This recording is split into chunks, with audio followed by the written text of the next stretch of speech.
폭우로 서울 강남에서만 4명이 실종됐는데요. 일가족이 참변을 당했습니다. 주차장이 물에 잠기는 데는 8분밖에 그래서 걸리지 않았습니다. 14명이 숨지고 6명이 실종됐다고. 하루 400mm, 100년 만의 기록적 폭우에 반지하 주택가는 물론 서울 강남 일대 등 저지대 지역 피해가 컸는데요. 올해는 더욱 잦은 폭우가 예고되는 상황. 우리 이제 안전한 걸까요?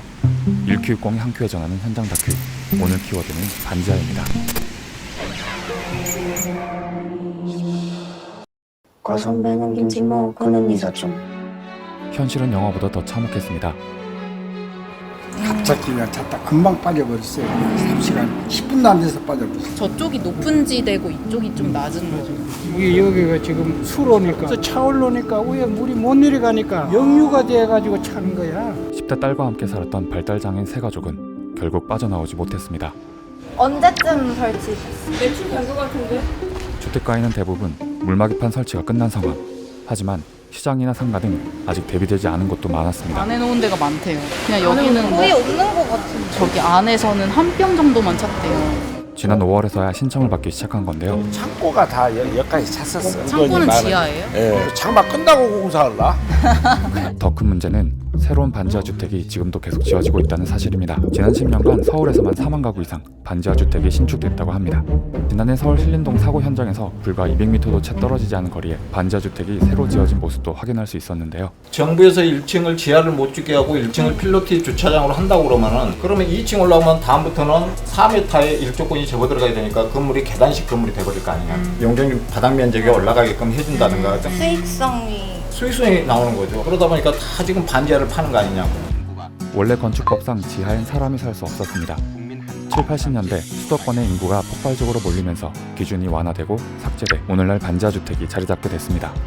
하지만 세월이 흐르면서 주택은 노후되고 또 기후변화에 따라 침수 피해도 반복되고 늘어나자 영화에도 나올 만큼 반지하 문제가 사회 이슈로 떠올랐습니다. 지난해 서울시는 반복되는 반지하 참사를 막기 위해 반지하 신축을 전면 금지하겠다고 밝혔습니다. 그런데도 이런 신축 반지하는 어떻게 생겨난 걸까요? 실제로 반지하 주택 신축 금지 방안을 공식적으로 발표한 것은 올해 2월. 논의를 진행한 사이 건축 허가를 받은 반지하 건물들이 들어서게 된 것입니다. 이미 지어진 반지하 문제도 해결이 쉽지 않을 것 같습니다. 매입하거나 재개발해서 없앤다는데 예산 마련이 쉽지 않습니다. 서울 시내 침수 우려가 있는 반지하는 모두 2만 7천 가구, 이 중 매입이 완료된 물량은 지난 5일 기준으로 98가구, 단 0.3%에 불과합니다. 사실 반지하 주택을 금지하겠다는 선언은 이번이 처음이 아닙니다. 폭우 피해가 컸던 2001년과 2010년에도 서울시는 반지하 주택 신규 건축 허가를 금지해달라고 정부에 제안하고 건축법에도 관련 조항이 일부 반영됐습니다.